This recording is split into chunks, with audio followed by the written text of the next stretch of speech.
हमारे दिल्ली के सीएम अरविंद केजरीवाल जी, वो हमेशा जो सत्ता में रहता है उसी से लड़ते हैं। मानव का जीवन बिना युद्ध के संभव ही नहीं है। मूर्ति भी हंसने लगी कि हमसे काम मांग रहे हो भैया, तुमने प्राथमिकता के विरोध में काम कर दिया, इसलिए तुम परेशान होने जा रहे हो। आप कुछ नहीं कर पाएंगे जीवन में। सौभाग्य न सब दिन सोता है, देखें आगे क्या होता है।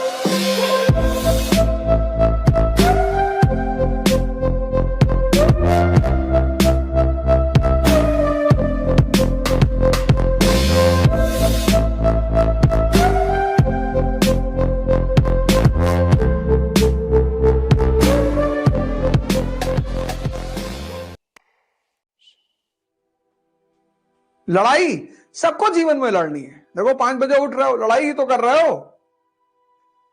मानव का जीवन बिना युद्ध के संभव ही नहीं है। War is the part of human life, या मैं कहूं वॉर इज ह्यूमन लाइफ। सबके जीवन एक युद्ध है, लड़ना है। इन किसके लिए लड़ना है और किससे लड़ना है, ये बहुत जरूरी है।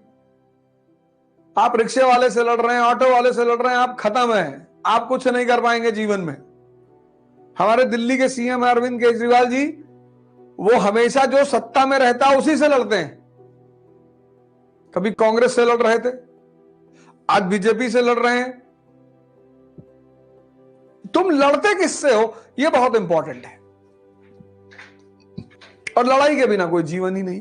और जिसको संघर्ष से, युद्ध से बचना है, तभी तो रश्मिरथ कहती है कि वर्षों से वन में घूम घूम बाधा विघ्नों को चूम चूम, सधूप घाम पानी पत्थर, पांडव आए कुछ और निखर। वो जो तुम स्ट्रगल से भागते हो ना, उससे भागना नहीं है। सौभाग्य न सब दिन सोता है, देखें आगे क्या होता है। बहादुर शाह वन औरंगजेब का उत्तराधिकारी बना। अब किसी भी राजा को पढ़ना है तो एक फार्मूला याद रखना है, P = P। किसी भी राजा को पढ़ना है तो इस फार्मूले को याद रखना है। और जिस राजा ने इस फार्मूले का उल्लंघन किया, वो मारा गया। राजा ही नहीं, व्यक्ति भी। Policy depends upon priority. तुम्हारी जो नीति है, पॉलिसी डिपेंड्स अपॉन प्रायोरिटी।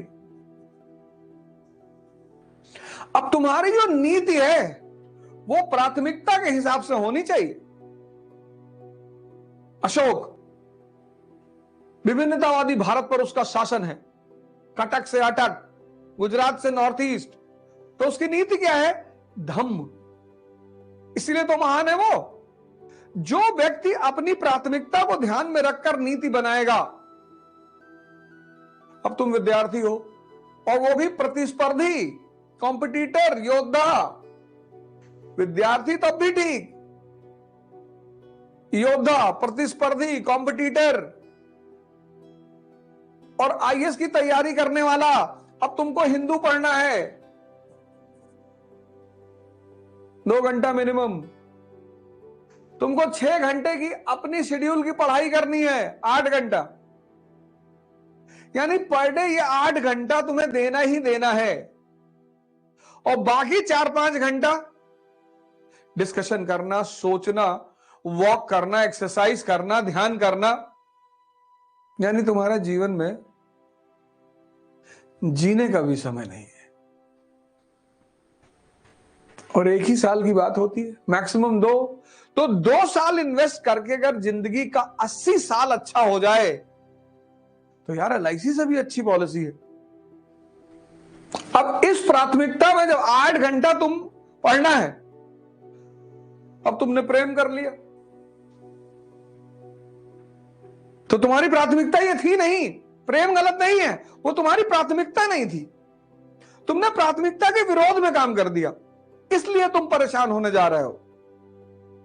तुम प्रेम को दोष मत देना कि हमको लड़की बर्बाद कर दी, करती ही नहीं।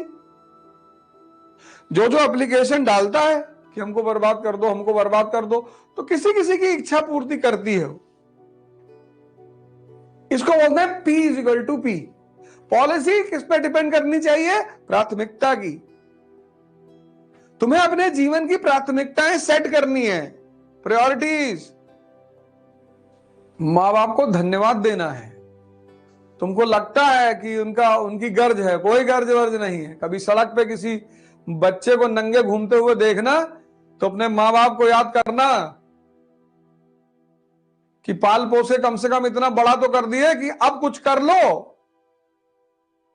नहीं तो अगर छोड़ दिए होते सड़क पे तब सोच के देखो क्या होता। इसलिए मां बाप का ऋण नहीं चुकाया जा सकता। उनकी फोटो ले आके मेज पे रख लो, ऊर्जा मिलती है। जब से तुम बॉलीवुड और हॉलीवुड के एक्टर और एक्ट्रेस की फोटो लगाने लगे तभी से तो डिप्रेशन में आए। भाई भगत सिंह की फोटो देखोगे ताव में आ जाओगे, अंबेडकर की फोटो देखोगे लगेगा पढ़ना है, विवेकानंद की फोटो देखोगे लगेगा ध्यान करना है। इन लोग की फोटो लगाओ, साथ में अपने मां बाप की भी लगा लो। अब तुम बॉलीवुड के हीरो की फोटो लगाए हो, कोई मुंह टेढ़ा किया हुआ खड़ा है, कोई आंख दबाए, ठीक है, अच्छे कलाकार है, उनकी कला की सम्मान किया जाना चाहिए, लेकिन ऊर्जा किससे मिलेगी? जिन्होंने दुनिया में कुछ अचीव किया है। महाराज अड़गड़ानंद का लगा लो, पंडित श्री श्री रविशंकर का लगा लो, सदगुरु का लगा लो, आशुतोष महाराज जी का लगा लो। इसीलिए हिंदू मूर्ति पूजा करते थे, क्योंकि मूर्ति से ऊर्जा लेते थे। उसे गौर से देखते थे तो उससे ऊर्जा लेते थे, उसी ऊर्जा में काम करते थे। ऊर्जा लेने छोड़ के मूर्ति के सामने भीख मांगने लगे। मूर्ति भी हंसने लगी कि हमसे काम मांग रहे हो भैया। मैं नहीं कह रहा हूं, स्वामी दयानंद सरस्वती कह रहे हैं अपनी किताब सत्यार्थ प्रकाश में। टेंशन में ऐसे कह रहा मूर्ति पूजा के बारे में, टेंशन मत लेना।